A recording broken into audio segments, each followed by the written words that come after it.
நல்ல தகப்பனே, சர்வ வல்லமையுள்ள எங்கள் ஆண்டவரே, இந்த அருமையான நேரத்திற்காக எமக்கு ஸ்தோத்திரம். கிருபையுள்ள கரத்தில் எங்களை தாழ்த்துகிறோம். மகிமையின் தேவன் இம்மட்டுமாக எங்களை நடத்தி கொண்டு வந்த எல்லா தயவுகளுக்காக உமக்கு ஸ்தோத்திரம். கடந்த வருடம் முழுவதும் எங்களை நடத்தி இருக்கிறீர் ஆண்டவரே.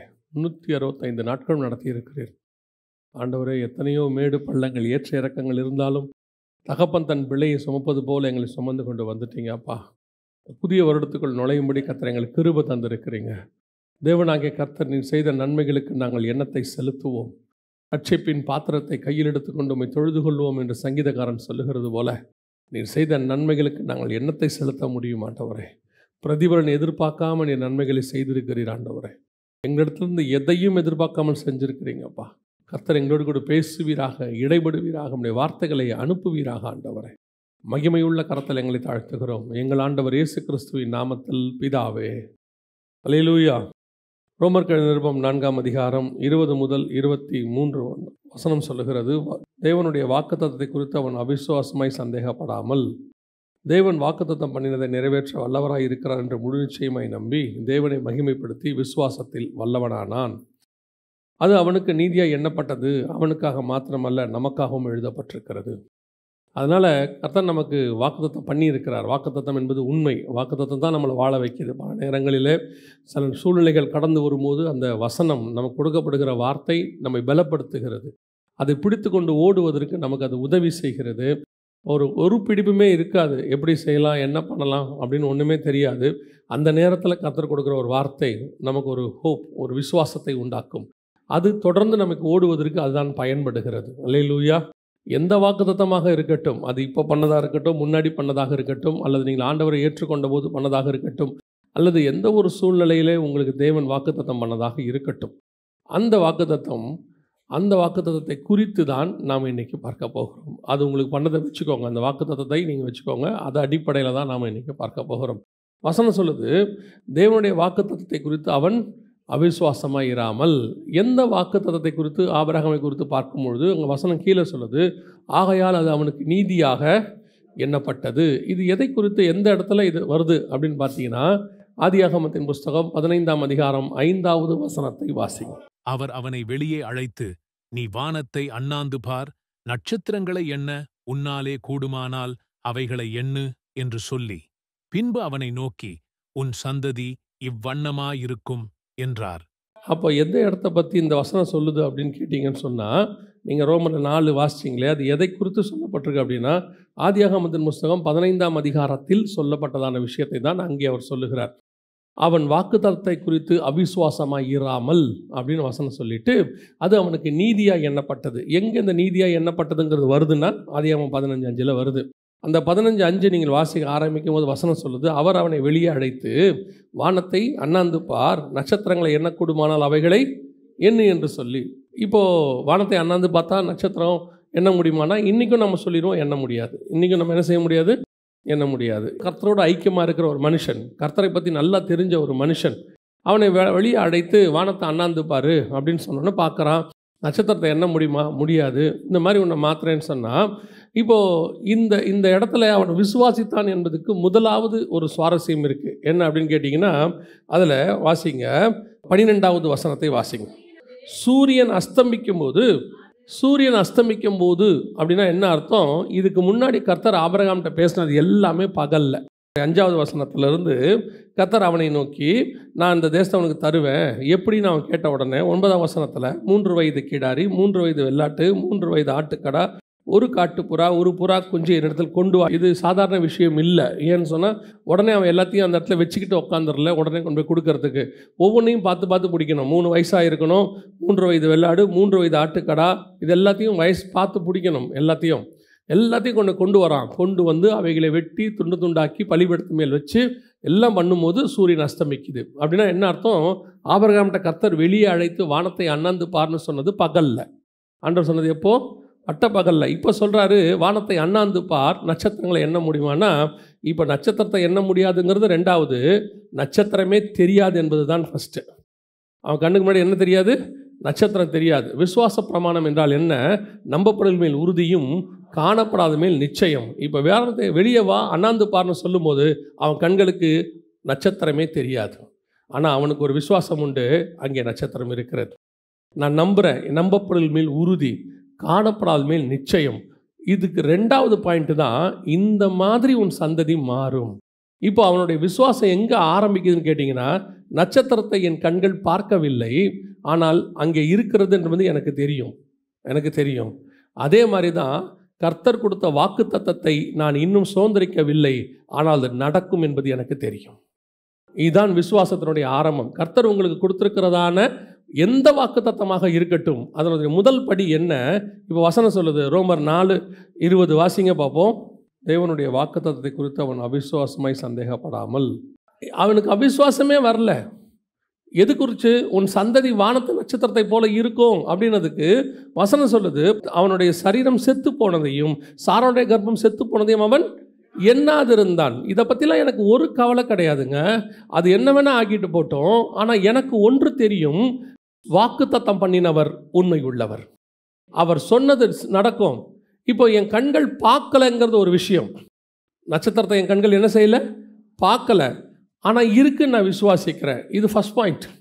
எனக்கு வாக்குத்தத்தை கர்த்தர் பண்ணினாருன்னா எனக்கு அதுக்கான எந்த ஒரு விஷயமும் எனக்கு தெரியணும்னு அவசியமே இல்லை. இதெல்லாம் நடக்குமா அப்படின்னு விஷயம் இல்லை. ஆனால் இப்போ ஒரு உதாரணத்துக்கு நான் சொல்கிறேன். அவன் நட்சத்திரத்தை பார்க்கல, ஆனால் அதுக்கு முன்னாடி ஒரு தடவை பார்த்துருப்பான்ல. அதுக்கு முன்னாடி முந்தின நாள் நைட்லையோ அதுக்கு முந்தின நாள் எப்பயோ பார்த்துருப்பான். இப்போ அவன் மைண்டுக்கு தெரியும் கண்டிப்பாக என்ன இருக்குது, நட்சத்திரம் இருக்குது. ஸோ நான் விசுவாசிக்கிறேன். அதே மாதிரி தான் உங்களுக்கு வாக்குத்தத்தம் பண்ணின ஒரு விஷயம் எதுவானா இருக்கட்டும், அது வேலையிலேயா இருக்கட்டும், குடும்பத்திலேயா இருக்கட்டும், அல்லது குழந்தை விஷயத்திலேயாக இருக்கட்டும், எந்த ஒரு காரியமாக இருக்கட்டும், அந்த வாக்கு தத்தத்துக்கு முன்னாடி உங்களுக்கு சொன்னார்ல, அப்படி ஒரு சம்பவம் வேதத்தில் இருக்கும். நான் சொல்லுங்க, புரியுதா? அப்படி ஒரு சம்பவம் எங்கே இருக்கும்? வேதத்தில் இருக்கும். அது உங்களுக்கு நம்பணும், நீங்கள் விசுவாசிக்கணும். அவன் நட்சத்திரத்தை முன்னாடி பார்த்தான், இப்போ பார்க்கல. அவனுக்கு தெரியும் நட்சத்திரம் இருக்குது, ஏன்னா ஏற்கனவே நான் பார்த்துருக்கிறேன். ஸோ அந்த நட்சத்திரத்தை சொன்னவர் எனக்கு சொல்லியிருக்கிறார். அதே மாதிரி தான் ஏற்கனவே ஒரு சாராளுக்கு கர்ப்பத்தை தந்தவர், அல்லது எலிசபெத்துக்கு குழந்தை கொடுத்தவர், ரெபேக்காளுக்கு கொடுத்தவர் எனக்கும் கொடுக்க வல்லமை உள்ளவராக இருக்கிறார். அன்னைக்கு எகிப்திலே வழியை திறந்து ஆசீர்வதித்தவர் எனக்கு இன்னைக்கும் வழியை திறந்து ஆசீர்வதிக்க வல்லமை உள்ளவராக இருக்கிறார். இன்னைக்கு நான் அதை பார்க்கல, ஆனால் ஏற்கனவே நடந்தது எனக்கு தெரியும். இதுதான் விசுவாசத்தினுடைய அடிப்படை. அவன் சொல்கிறான், நான் இது வரைக்கும் பார்க்கல, ஆனால் என்னால் நம்ப முடியும், சொன்னது கர்த்தர் கண்டிப்பாக செய்வார். அதே தேவன் தான் உங்களுக்கும் எனக்கும் வாக்கு பண்ணி இருக்கிறார். இதில் 2வது பாயிண்ட் என்ன ரொம்ப முக்கியம்னா, பார்க்குற விஷயம் நெகட்டிவாக இருக்கும். பார்க்குற விஷயம் எப்படி இருக்குது? நெகட்டிவாக இருக்குது. என்ன நெகட்டிவாக இருக்குது? சாராளின் கர்ப்பம் செத்து போச்சு, என் சரீரமும் செத்து போச்சு, இதுக்கு மேலே பிறக்க வழியே இல்லை. நான் ஒரு விஷயத்தை பார்க்கல, ஏற்கனவே நடந்திருக்கு, விசுவாசிக்கிறேன், அது ஓகே. ஆனால் இப்போது நான் வாய்ப்பே இல்லாத ஆள், நடக்கவே நடக்காது, இப்படி ஒரு சான்ஸே இல்லை. ஆனால் வசனம் சொல்லுது, அவன் அவிசுவாசமாக இராமல், வாக்குத்தத்தை குறித்து என்னவா இல்லையாமா? அவிசுவாசமாக இராமல் வாக்குத்தத்தம் பண்ணினதை நிறைவேற்ற வல்லவராய் இருக்கிறார். முடியுமா? அதுதான் விசுவாசம். கர்த்தர் உங்களுக்கும் எனக்கும் சொன்னதை நிறைவேற்றுறதுக்கு எல்லாமே பாசிட்டிவாக இருக்கும், எல்லாமே கண்ணுக்கு முன்னாடி கரெக்டாக இருக்கும்னு சொல்லவே முடியாது. எத்தனையோ காரியங்கள் நெகட்டிவாக இருக்கும். ஆண்டவர் சொன்னதுக்கு ஆப்போசிட்டாக இருக்கும். இதை செய்கிறேன் பாரு, ஆனால் அதுக்கு ஆப்போசிட்டாக ஒரு சம்பவம் நடக்கும். இதை ஒன்று தருவேன் பாரு, அதுக்கு ஆப்போசிட்டாக இருக்கும். ஆனால் அதை குறித்து அவிசுவாசமாக இராமல் எதை விசுவாசிக்கணும் தெரியுமா? அவர் சொன்னார் இல்லை, அதை நான் விசுவாசிக்கிறேன். அவ்வளோதான். சூழ்நிலை இப்படி இருக்குதுங்க, இருந்துட்டு போட்டோம். உங்களை குறித்து, உங்கள் வாழ்க்கையை குறித்து கர்த்தர் என்ன வாக்கு பண்ணியிருக்கிறாரோ அது மட்டும்தான் நடக்கும். அதுக்கு ஆப்போசிட்டாக உலகம் என்ன வேணாலும் சொல்லட்டும்.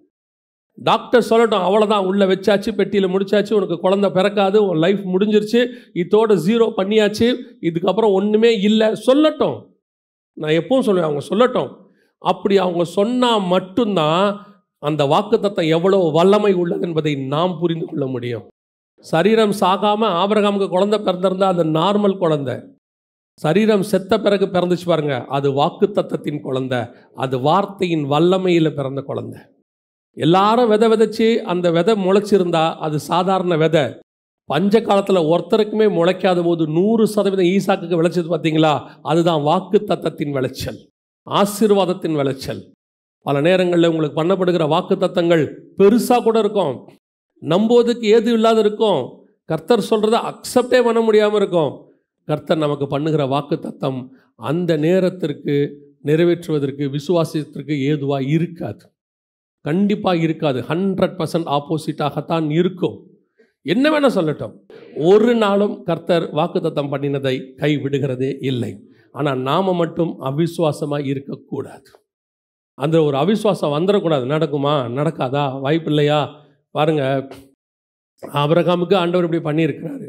அதே மாதிரி ஒரு சம்பவம் சகரியாவுக்கு நடக்குது. லூக்கால வாசிக்கிற 1ஆம் அதிகாரத்தில் சகரியாவுக்கு நடக்குது.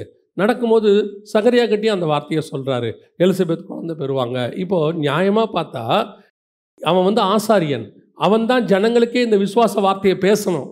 ஆனால் அவன் அவிசுவாசப்படுறான். அவனுக்கு ஒரு அவிசுவாசம் வந்துருச்சு. இது எப்படி நடக்கும், வாய்ப்பு இருக்குதா அப்படின்னு உடனே மற்றவங்களுக்காவது சும்மா விட்டுருவார். இந்த போதிக்க வேண்டியவன் அவிசுவாசப்பட்டான்னு வச்சுக்கோங்க, அவனுக்கு ஒரு தண்டனையை கொடுத்து அந்த இடத்துல செய்வார். அது வரைக்கும் நீ பேசாது இருப்பாய்.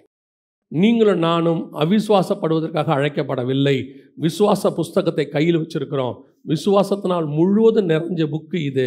இந்த புக்கை கையில் வச்சுருக்கிற உங்களுக்கு எனக்கு ஒன்று தெரியணும். நமக்கு கர்த்தர் ஒன்று சொல்லியிருக்கிறாரு. இப்பவும் சொல்லுவார், இனிமேட்டும் சொல்லுவார்.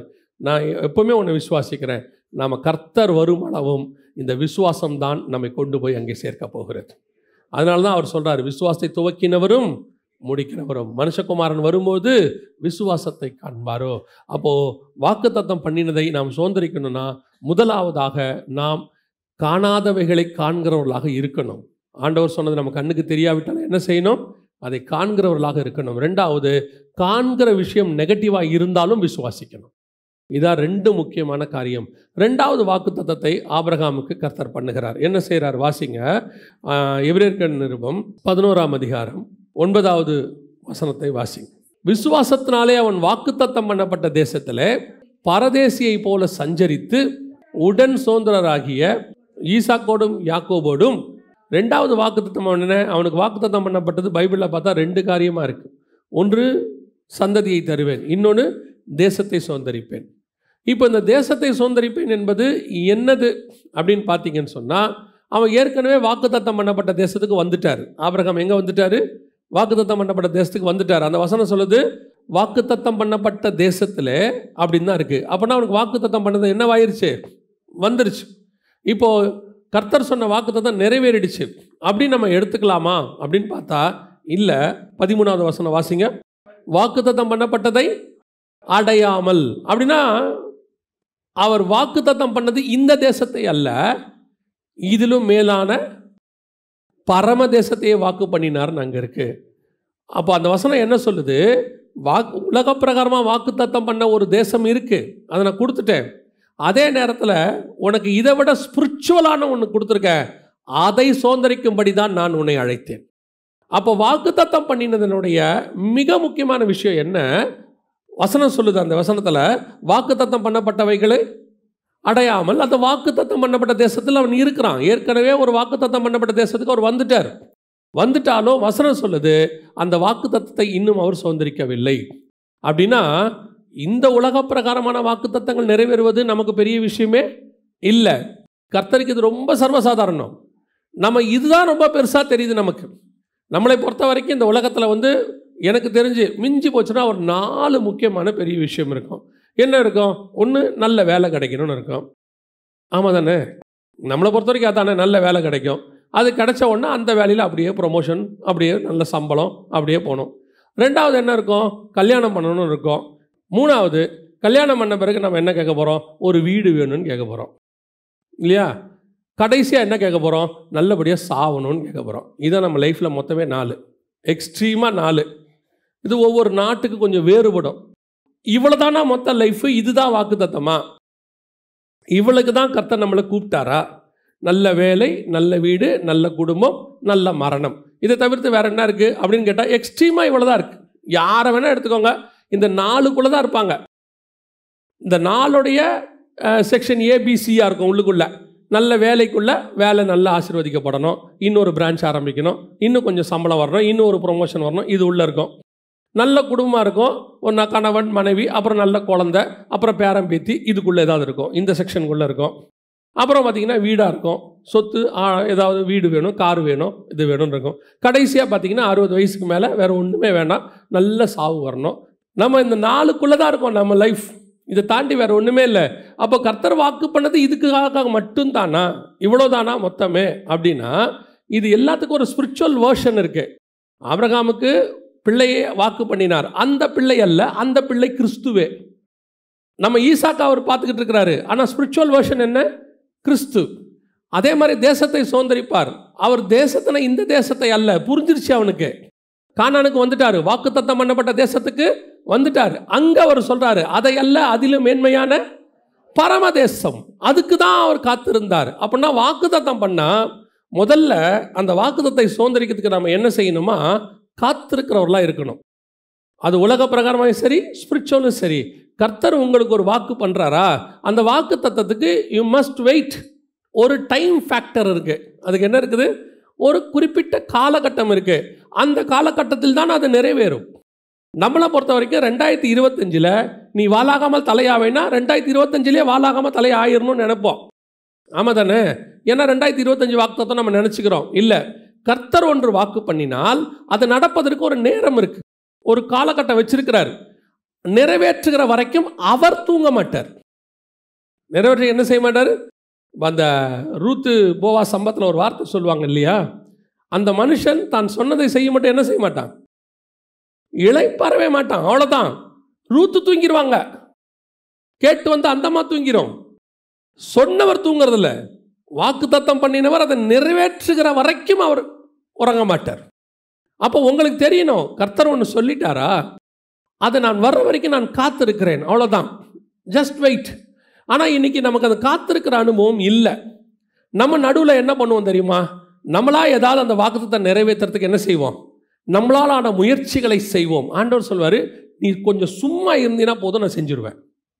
நம்மளால் இருக்க முடியாத ஒரே வேலை சும்மா இருப்பது. பல வாக்குத்தத்தங்களை நாம் சும்மா இருந்தால்தான் கர்த்தர் செய்வார். ஆனால் அவர் எதாவது செய்ய சொல்லுவார், அதை மட்டும் நீங்கள் செய்யணும். இப்போ ஆண்டவர் சொல்லுவார் ஆபிரகாம்கிட்ட, கானான் தேசத்துக்கு போகும்பார், போகணும், அதுதான் நம்ம செய்யணும். நமக்கு ஆண்டவர் சொல்கிற வாக்குத்தத்தத்தை அவரே நிறைவேற்றி கொடுப்பார். அது வரைக்கும் நாம் காத்திருக்கிற அனுபவம், அதுதான் very very important. First point என்னன்னு கேட்டிங்கன்னா, அது காத்திருக்கிற அனுபவம். இன்றைக்கி நமக்கு காத்திருக்கிற அனுபவம் இல்லை. நிறைய நேரத்தில் நாம் அதை மிஸ் பண்ணிடுறோம், அல்லது அவசரப்பட்டு ஏதாவது செஞ்சிடறோம். இப்போ என்ன ஆகும், நீங்கள் அவசரப்பட்டு செஞ்சிட்டிங்கன்னா கர்த்தர் அந்த வாக்குத்தத்தை நிறைவேற்றுவார். நீங்கள் அவசரப்பட்டு செஞ்சதுனால அதுக்கான ஒரு டிஸ்டன்ஸ், அதுக்கான ஒரு டைம் ஆகிடும். திருப்பி அதை சரி பண்ணி தான் கர்த்தர் செய்வார். இப்போது கானான கர்த்தர் வாக்கு பண்ணிட்டார் இஸ்ரவேலுக்கு, 3 நாளில் போக வேண்டிய இடம் தான் அது, வாக்கு பண்ணிட்டார். இவங்க போய் கானானை சுற்றி பார்த்து பிரச்சனை பண்ணிட்டாங்க. ஆண்டவர் வந்து சுற்றி பார்க்க சொல்லலை, இவங்க தான் சுற்றி பார்க்க போனாங்க, பிரச்சனை ஆகி போச்சு. இப்போ கர்த்தர் சொல்கிறாரு 40 வருஷம் சுற்றி வாங்கன்னு. இப்போ கர்த்தர் எதுக்கு சுத்த சொன்னார்? வாக்கு பண்ணப்பட்ட தேசத்தை அவங்க கொண்டு போய் சேர்ப்பதுக்கு தான். அந்த வாக்குத்தத்தம் தேசத்தை வாக்கு பண்ணினதை நிறைவேற்றுறதுக்கு தான், கன்ஃபார்மாக செய்ய தான் போகிறாரு. ஆனால் இவங்க பண்ண வேலையால் 40 வருஷம் டைம் ஆகி போச்சு. அதே மாதிரி தான் பல இடங்களில் கர்த்தர் நமக்கு வாக்கு பண்ணியிருப்பார், அதை அவர் நிறைவேற்றுகிற வரைக்கும் நான் காத்திருக்கணும். நம்ம நடுவில் நமக்கு அறிதான மூளையை ரொம்ப யூஸ் பண்ணுவோம், நம்ம பயங்கரமாக உள்ளே இறங்கி அதை செய்யலாமா இதை செய்யலாமா. நாம் செஞ்சு தப்பாகிறத விட பல நேரங்களில் நம்ம செஞ்சு தான் தப்பு பண்ணுறோம். நம்ம சும்மா இருந்தாலே கரெக்டாக நடக்கும். நான் பல நேரத்தில் என்னுடைய மினிஸ்ட்ரியில் எந்த ஒரு விஷயத்தையுமே செய்யறதுக்கு முன்னாடி 100 தடவை யோசிச்சிருவேன்.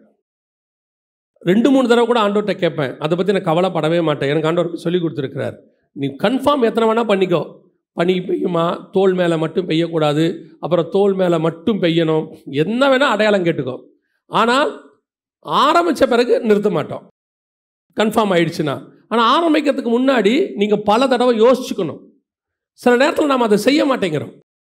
அந்த டைம் எடுத்து யோசிச்சுக்கலாம், கர்த்தர் தான் கொடுக்குறாரா, ஒரு தடவை கன்ஃபார்ம் பண்ணிப்போம், அதெல்லாம் கிடையாது. பல நேரங்களில் யோசிக்காமல் ஆண்டவர் சொல்கிறார், உனக்கு ஏற்ற நேரம் வரும், ஏற்ற காரியங்கள் நடக்கும், நான் செய்கிறேன், நீ பொறுமையாயிரு. அர்ஜென்ட்டு என்ன அர்ஜென்ட், ஏன் இப்படி கொடுக்கறதுக்கு முன்னாடி யோசிக்கிறது இல்லை. கர்த்தர் உயர்த்துறேன்னு சொன்னாரா, உயர்த்துவார், வரட்டும். அவருக்கு தெரியாதா எப்போ என்ன செய்யணும் அப்படின்னு சொல்லி அவன் அந்த வாக்குத்தத்தம் பண்ணப்பட்ட தேசத்துக்கு காத்திருந்தான். ஃபர்ஸ்ட் காத்திருக்கிற அனுபவம். 2வது வாசிங்க, 11ஆம் அதிகாரம் 13வது வசனத்தை திருப்பி வாசிங்க. வாக்குத்தத்தம் பண்ணப்பட்டவைகளை அடையாமல் தூரத்திலே அவைகளை கண்டு, நல்லா கவனிங்க, 2வது வாக்குத்தத்தம் பண்ணுறதுல மிக முக்கியமான விஷயம், தூரத்தில் தெரியும், ஆனால் சில நேரத்தில் அடைய முடியாது. தெரியும், அப்படி நம்ம கண்ணுக்கு முன்னாடி கொஞ்சம் தெரியும். நாம் என்ன செய்யக்கூடாது, பல நேரத்தில் அதை அடையாமல் தூரத்தில் மட்டும்தான் தெரியும். இப்போது ஒரு 3 பேருக்கு ஒரு டிஃப்ரென்ஸ் எனக்கு ஆண்டவர் சொல்லி கொடுத்தார். ஆபிரகாமுக்கு பிள்ளைய கொடுப்பேன்னு சொன்னார், வயசு 100, ஆனால் சாகும்போது பேரனை பார்த்துட்டு தான் செத்தார்.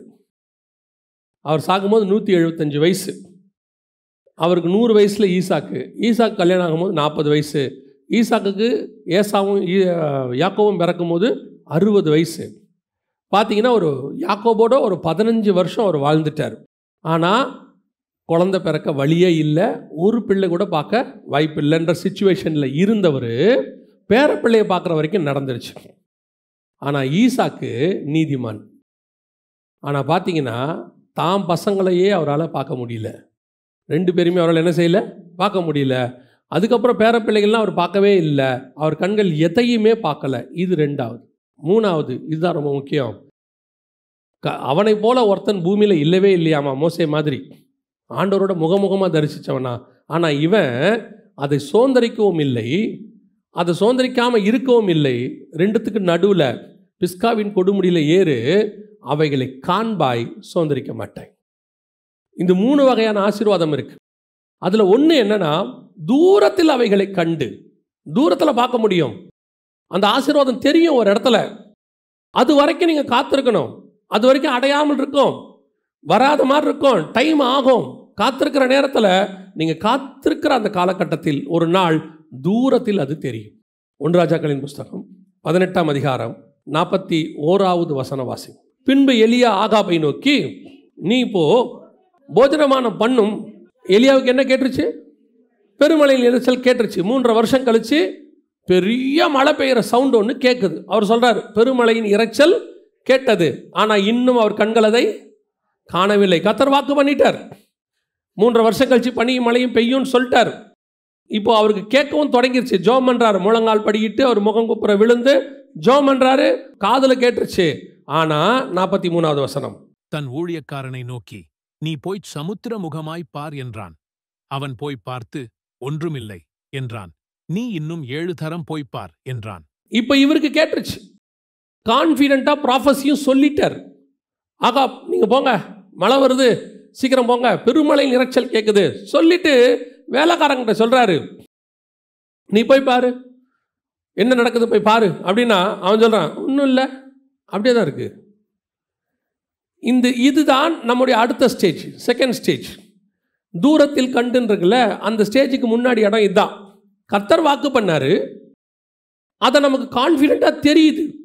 அது தீர்க்கதரிசிய வழியாக சொல்லியிருப்பார், சொப்பன வழியாக சொல்லியிருப்பார், வசனத்தில் பேசியிருப்பார், உங்களுக்கு தெளிவாக தெரியும். கர்த்தர் சொல்லிட்டார். எனக்கெல்லாம் சில நேரத்தில் கர்த்தர் சொல்லும்போது வேறு யார் வழியாக சொல்ல மாட்டார், தனிப்பட்ட முறையில் எனக்கு வசனத்தின் வழியாகவோ அல்லது ஏதோ ஒரு காலத்தில் எங்கிட்ட கர்த்தர் பர்டிகுலர் சொல்வார், என் விஷயத்தை சொல்கிறேன்.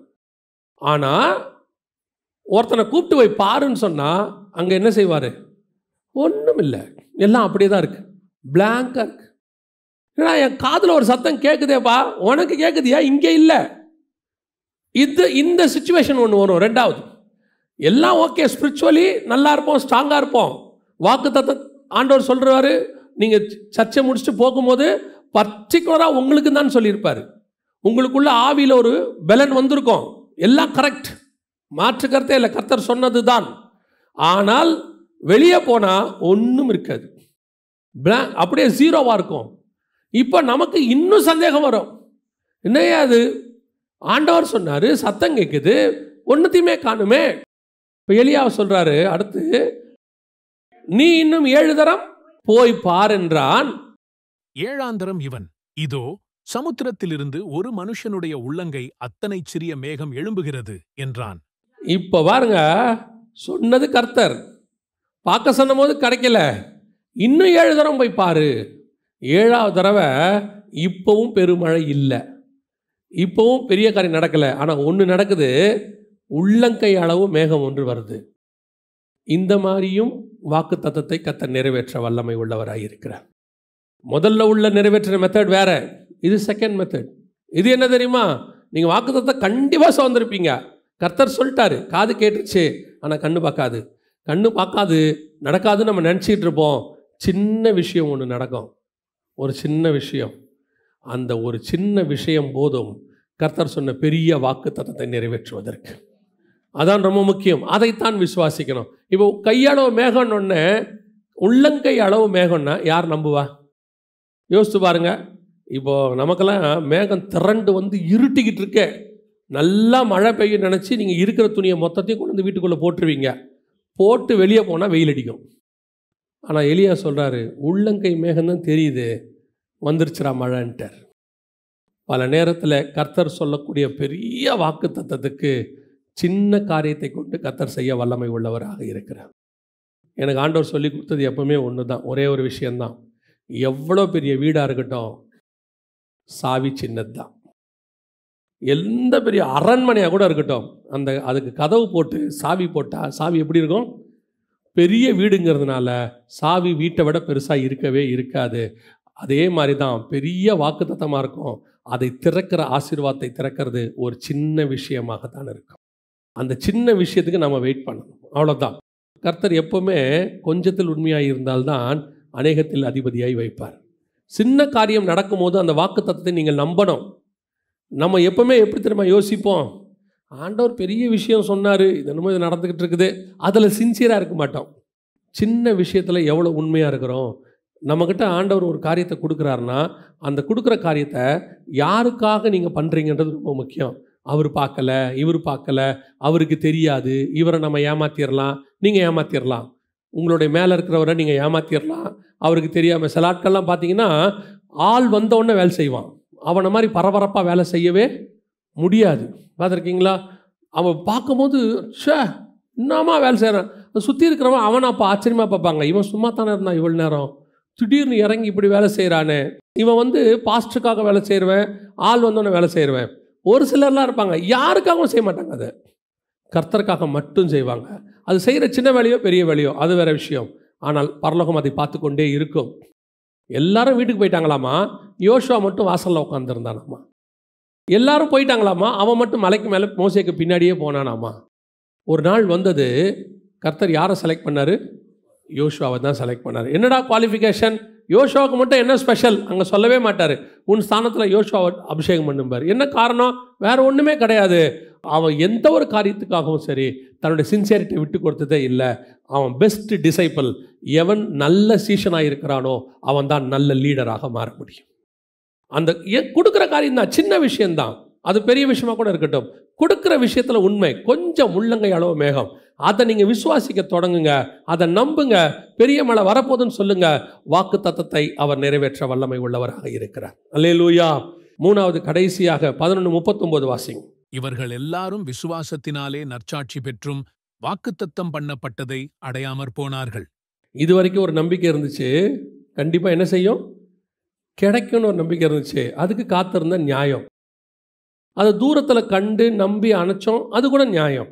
ஆனால் வசனம் இப்போ சொல்லுது 11:39, இவர்கள் எல்லாரும் விசுவாசத்தினாலே நற்சாட்சி பெற்றும் வாக்குத்தத்தம் பண்ணப்பட்டதை அடையாமல் போயிட்டாங்க. இல்லை, ஆனால் கர்த்தர் வாக்குத்தத்தம் பண்ணினது உண்மை. கன்ஃபார்மாக வாக்கு பண்ணார், ஆனால் என்ன செய்யலையா? அடையாமல் போனார்கள். திருப்பி அந்த 13 வாசிங்க. இவர்கள் எல்லாரும் வாக்குத்தத்தம் பண்ணப்பட்டவைகளை அடையாமல் தூரத்திலே அவைகளை கண்டு நம்பி அணைத்து கொண்டு பூமியின் மேல் தங்களை அந்நியரும் பரதேசிகளும் என்று அறிக்கையிட்டு விசுவாசத்தோடே மரித்தார்கள். வாக்குத்தத்தம் பண்ணப்பட்டதை அடையாமல் விசுவாசத்தோடு கூட மரித்தார்கள். சாகிற வரைக்கும் அந்த வாக்குத்தத்தம் நிறைவேறல. இதை ஒத்துக்க முடியுமா உங்களால? வாக்கு பண்ணார், உண்மை. அந்த வாக்குத்தத்தம் எதுக்குள்ள நிறைவேறணும் நம்ம வச்சிருக்கிறோம் கணக்கு? சாகத்துக்குள்ள நடக்கணும். அதான கணக்கு, அதான வாக்குத்தத்தம். நம்ம நினைக்கிறது என்ன? எனக்கு ஒன்று வாக்கு பண்ணினார்னா சாகிறதுக்குள்ளே எனக்கு அது நடக்கணும். சிலர் நம்மக்கிட்ட சொல்லுவாங்க, கர்த்தர் சொன்னாருங்க ஆரம்பத்தில், ஆனால் என்னமோ எனக்கு அது நடக்கவே இல்லை அப்படின்னு சொல்லுவாங்க. ஆனால் வசனம் நேரடியாக இங்கே வசனம் சொல்லுது, வாக்குத்தத்தம் பண்ணப்பட்டதை அடையாமல் விசுவாசத்தோடு கூட மரித்தார்கள். இவர்கள் எல்லாரும் விசுவாசத்தினால் நற்சாட்சி பெற்றும் வாக்குத்தத்தம் பண்ணப்பட்டதை அடையாமல் போனார்கள், போயிட்டாங்க, முடிஞ்சிருச்சு. அப்படின்னா என்ன அர்த்தம்? அப்புறம் எதுக்கு இந்த வாக்குத்தத்தம்? இந்த வாக்குத்தத்தம் வச்சு என்ன செய்ய? அப்படின்னா என்ன அர்த்தம்? வாக்குத்தத்தம் பண்ணினார். சில வாக்குத்தத்தம் தான் இந்த பூமியில் நிறைவேறுவது, சில வாக்குத்தத்தம் பரலோகத்தில் நிறைவேறுவது. அப்போது பரலோகத்தில் நிறைவேறதுக்கு ஏங்க இங்கே பண்ணுறாரு அப்படின்னு கேட்குறீங்களா? யோசிச்சு பாருங்க.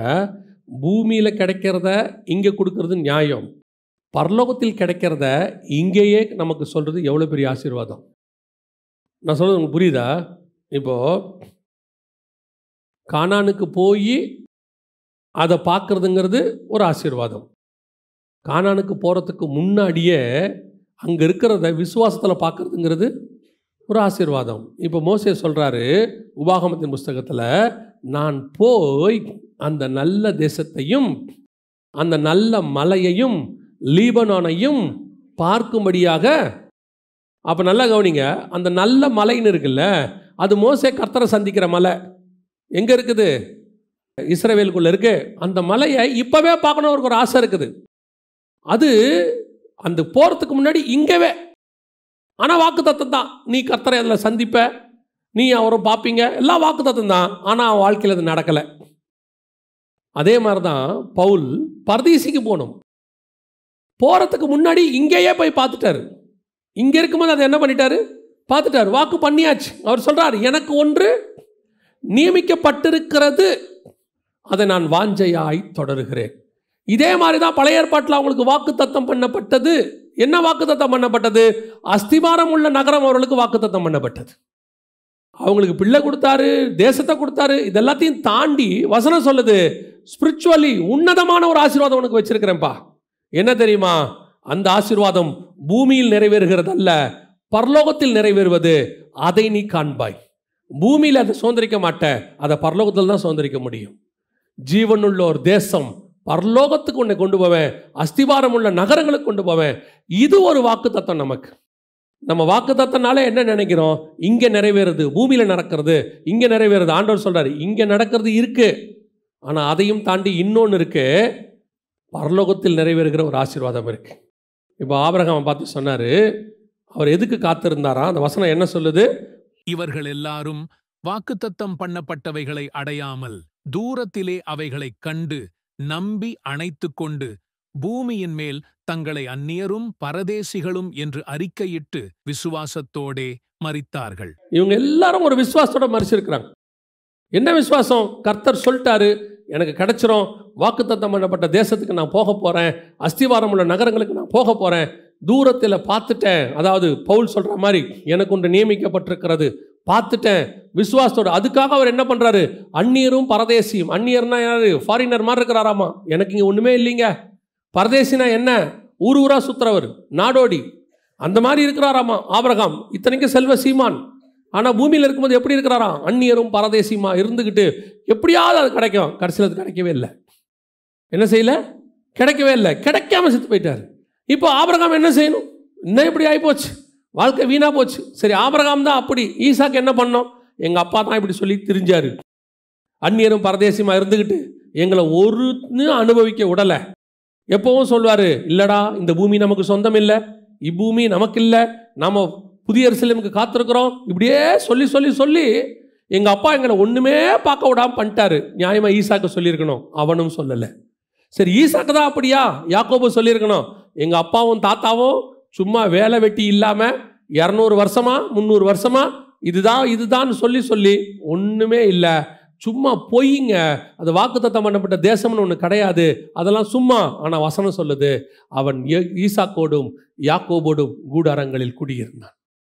அவங்க விசுவாசத்தோடு கூட மரித்தார்கள். அவங்களுக்கு தெரியும், ஒருவேளை நான் இப்பொழுது சுதந்திரிக்கவில்லை, அதை என் ஆத்மா ஒரு நாள் சுதந்திரிக்கும். வாசிங்க, மத்தேயு எழுதின சுவிசேஷம் 8ஆம் அதிகாரம் 11வது வசனத்தை வாசிங்க.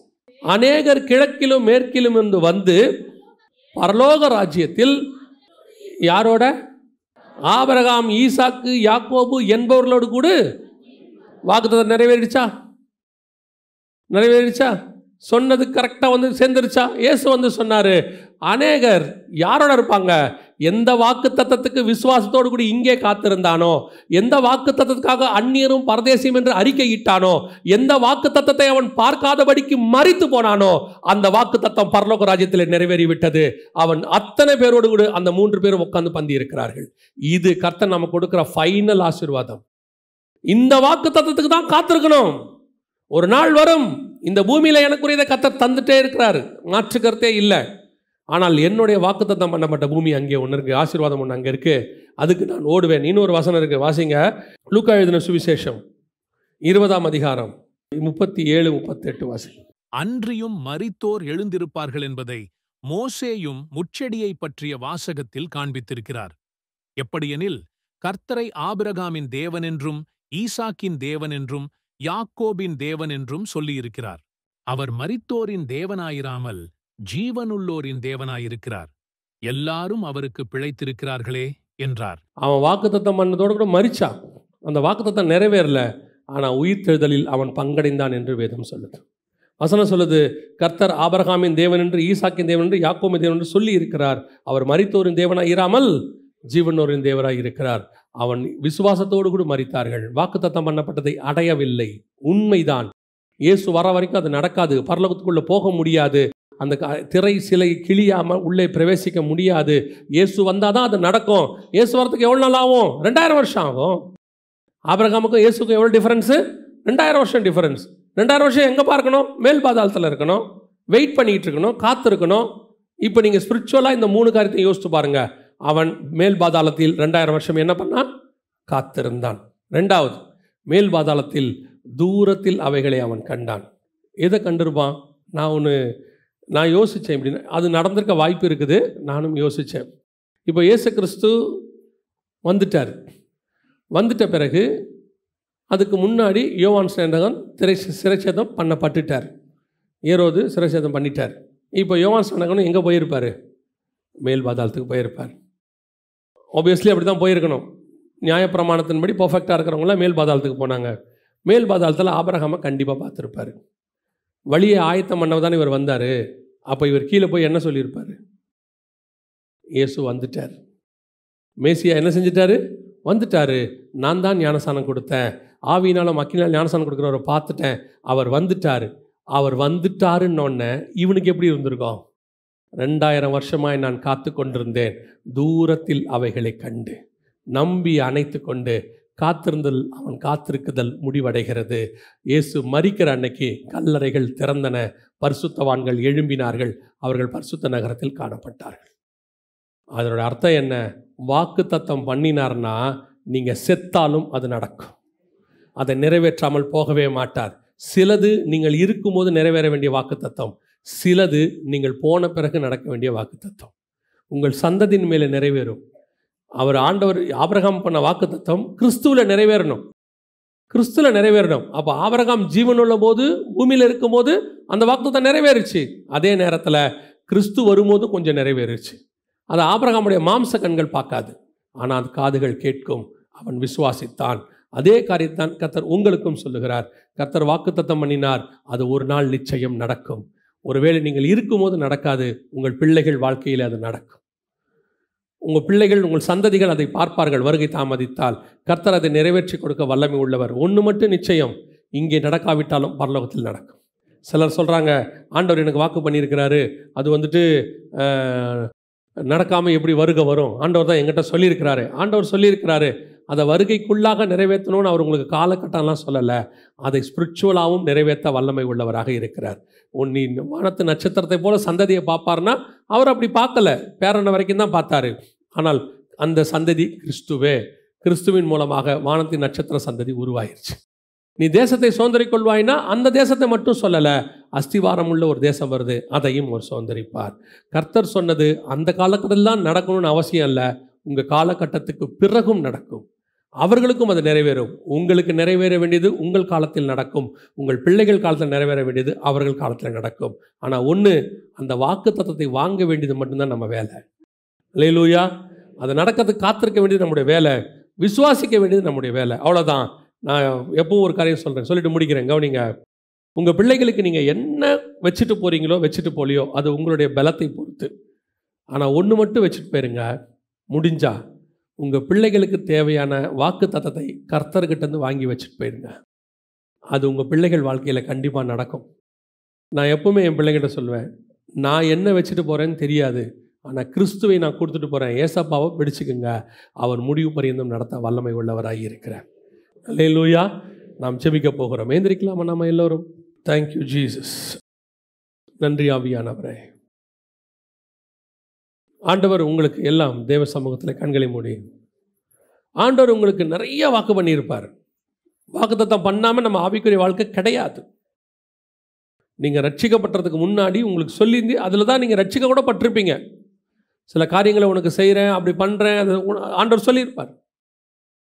ஒவ்வொரு கட்டத்திலையும் உங்களுக்கு அந்த அந்த வாக்குத்தத்தத்தை ஆண்டவர் அடுத்து சொல்லிக்கிட்டே வருவார். அந்த வாக்குத்தத்தங்கள் நடக்கலை, வாய்ப்பில்லை, நடக்காது அப்படின்ற முடிவுக்கு நீங்கள் வராதீங்க. அவர் பொய்யுரையாத தேவன். அவர்கிட்ட இருந்து வாக்குத்தத்தத்தை வாங்குற வரைக்கும் தான் நீங்கள் பயப்படணும். வாங்கிட்டீங்களா, கவலையே படாதீங்க.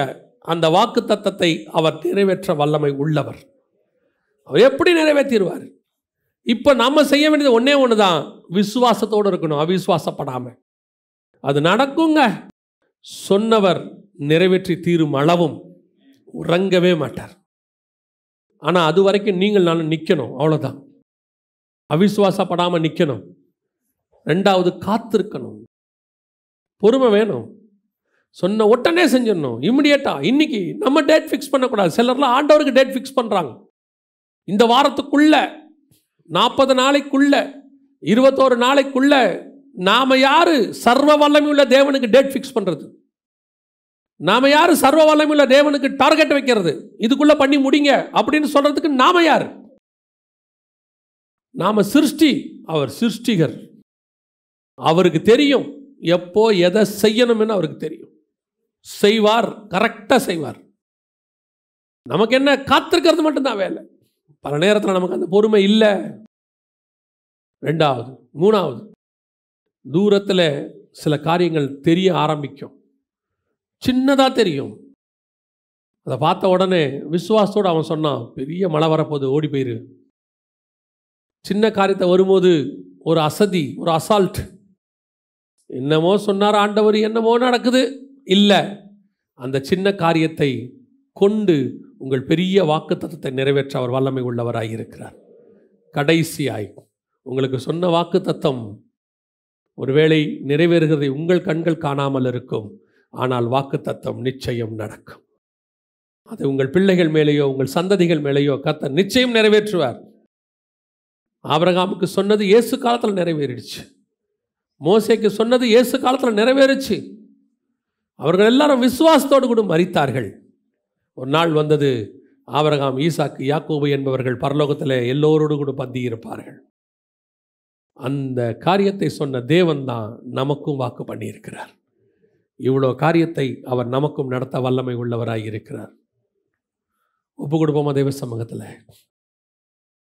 விசுவாசத்தோடு தேவ சமூகத்தில் கரங்களை உயர்த்தி, ஆண்டவரே, நீர் சொன்னவைகளில் ஒன்றும் ஒளிந்து போகாது, எழுத்தாக்கிலும் எழுத்தின் உறுப்பாகிலும் ஒளிந்து போகாது.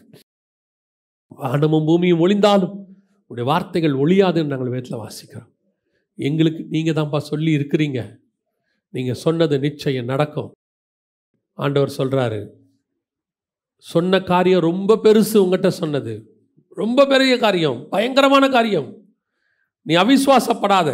நடக்குமான்னு யோசிக்கிறதே தப்பு. முதல்ல ராஜா சொன்னதே, எழுதினதே, அதை மாற்றுகிற பிரமாணம் எங்கேயும் கிடையாது. உலகத்தில் ஒரு ராஜா சட்டம் எழுதிட்டாலே மாற்ற முடியாதுன்னா, பரலோகத்தின் ராஜா உன் மேல ஒரு சட்டத்தை எழுதிட்டார்னா அதை மாற்றுற அதிகாரம் யாருக்கும் கிடையாது. தைரியமா இருக்கு. ஆண்டவர் உங்களுக்கு வாக்கு பண்றார். ஒரு சிலருக்கு உனக்கு சொன்ன காரியங்கள், உனக்கு சொன்ன தீர்க்க தரிசனங்கள், உனக்கு கொடுத்த தரிசனங்கள் இன்னைக்குரியது அல்ல. நீ இன்னைக்கு வச்சு டிசைட் பண்ணாதீங்க. ஆனால் நிச்சயம் ஒரு நாள் அது நிறைவேறியே தீரும். அது வரைக்கும் பொறுமையோடு காத்துரு, அவிசுவாசப்படாத. இதுக்கு தானா, இந்த விஷயத்துக்காக தானா நான் ஏன் இப்படி இருக்கணும்? ஆண்டவர் என்னமோ சொல்லி என்னை கூட்டு வந்தாரே, 11 சகோதரர்கள் என்ன வணங்குவாங்கன்னு சொன்னாரே, அதுக்கு ஏன் நான் ஜெயிலில் இருக்கணும்? ஏன் போர்த்திபார் வீட்டில் வேலை பார்க்கணும்? ஒரு வேலைக்கார மாதிரி நான் ஏன் இருக்கணும்? ஆண்டவர் சொல்றாரு, நீ வேலைக்கார மாதிரி இல்லை, என் பார்வையில் ராஜா மாதிரி இருக்க. நீ என் மேல தாவீது ஆடு மேய்க்கிறவன் நினைக்கிறான், என் பார்வையில் அவன் ராஜா.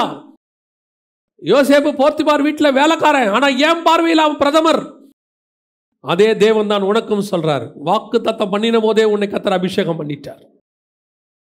ஒப்பு கொடுப்போமா தேவ சமூகத்தில்? விசுவாசத்தோடு கூட அவர்கள் விசுவாசத்தோடு மரித்தார்கள். நாமோ விசுவாசத்தோடு கூட ஜீவனுள்ள ஒரு தேசத்துக்கு போக போறோம். சர்வ வல்லமை உள்ள எங்கள் தகப்பனே, இதோ நாங்கள் கூடி வந்திருக்கிறோம் அப்பா. போன வருஷத்துல நாங்கள் ஆரம்பிச்ச நாள்ல இருந்து எவ்வளவோ வாக்கு தத்தத்தை நீர் பண்ணி இருக்கிறீர். அதில் ஒன்று கூட தவறி போக போவதில்லை என்று நாங்கள் விசுவாசிக்கிறோம்.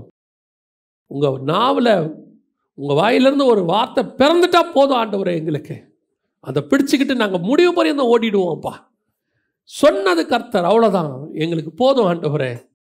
ஆண்டவரே, இங்கே இருக்கிற ஒவ்வொருத்தருக்காக நாங்கள் செபிக்கிறோம். ஒவ்வொருத்தருக்கும் வாக்கு பண்ணி இருக்கிறீங்க, ஒவ்வொருத்தருக்கும் வசனத்தை கொடுத்துருக்கிறீங்க, தெரியப்படுத்தி இருக்கிறீங்க, வெளிப்பாடு கொடுத்துருக்கிறீங்க, தீர்க்க தரிசனம் கொடுத்துருக்கீங்க. அதில் எல்லாம் நிறைவேறட்டும் ஆண்டவரே. ஒன்று கூட தவறி போகாதபடிக்கு, இங்கே ஜனங்கள் அதை அவிசுவாசத்தில் இழந்து போகாதபடிக்கு, விசுவாசத்தில் பலகீனமாய் மாறாதபடிக்கு, விசுவாசத்தோடு கூட சுதந்திரித்துக் கொள்ள கர்த்தர் கிருபை பாராட்டு. இந்த வருஷத்தில் அவங்களுக்கு நடக்க வேண்டிய எல்லா ஆசீர்வாதங்களும் நடக்கட்டும் ஆண்டவரே. அவங்களுக்கு சொன்ன வாக்கு தத்தங்கள்லாம் நிறைவேறட்டும் ஆண்டவரே. இந்த வருஷத்தில் எதெல்லாம் சுதந்திரிக்க வேண்டி இருக்கிறதோ அதை அவர்கள் சுதந்திரித்துக் கொள்ளட்டும். கர்த்தருடைய பலத்த கருத்துக்கள் ஒப்பு கொடுக்குறாப்பா. அவங்களுக்கு என்னென்ன காரியங்கள் சொன்னீங்களோ எல்லாத்தையும் நிறைவேற்றி கொடுத்துருங்க அப்பா. ஆண்டவரே, நெடுநாளாய் ஒரு சிலர் காத்திருக்கிறாங்க ஆண்டவரே. நீ சொன்ன வாக்குத்தத்தை நிறைவேறாதபடி நெடுநாளாக காத்திருக்கிறாங்க. இருதயத்துக்குள்ள ஒரு சோர்வு, ஆண்டவர் சொல்லி ரொம்ப நாள் ஆச்சு. ஆண்டவர் சொல்றாரு, கையளவு மேகம் தெரிய ஆரம்பிச்சிருச்சு உனக்கு, சீக்கிரத்தில் அது பெருமழையா மாறும். அந்த பெருமழையா மாறத்துக்குள்ள அவிசுவாசப்பட்டு ஏஞ்சி போயிடாது. அது வரைக்கும் நீ நில்லு, உனக்கு சொன்ன வார்த்தை நிறைவேறும் என்று கர்த்தர் சொல்லுகிறார். ஒப்படைப்போமா கர்த்தர் கரத்தில்? நீர் செய்ய போற தயவுக்காக நன்றி ஆண்டவரே. ஒரு சிலருக்கு ஆண்டவரே நித்திய ஆசீர்வாதம் பண்ணி இருக்கிறீர். அவர்கள் மரித்தாலும் அது நடக்கும், அவர்கள் பூமியை விட்டு கடந்து போனாலும் அது நடக்கும். நீர் அப்படி செய்ய போற தயவுக்காக நன்றி. பொறுப்பெடுத்துக் கொள்ளும், வழி நடத்துங்கப்பா. இந்த வருடம் முழுவதும் உங்களுடைய கிருபையுள்ள கரத்தில் தாழ்த்துகிறோம். நன்றி ஆவியானவரே, எங்கள் சர்வ வல்லமையுள்ள தகப்பனே, இந்த அருமையான நாளுக்காக உமக்கு நன்றி. இந்த நாள் முழுவதும், இந்த வருஷம் முழுவதும் உடைய கரம் கூட இருக்கட்டும். ஆசீர்வதியும், வழி நடத்தும், பொறுப்பெடுத்துக் கொள்ளுங்கப்பா. இயேசு கிறிஸ்துவின் நாமத்தில் பிதாவே.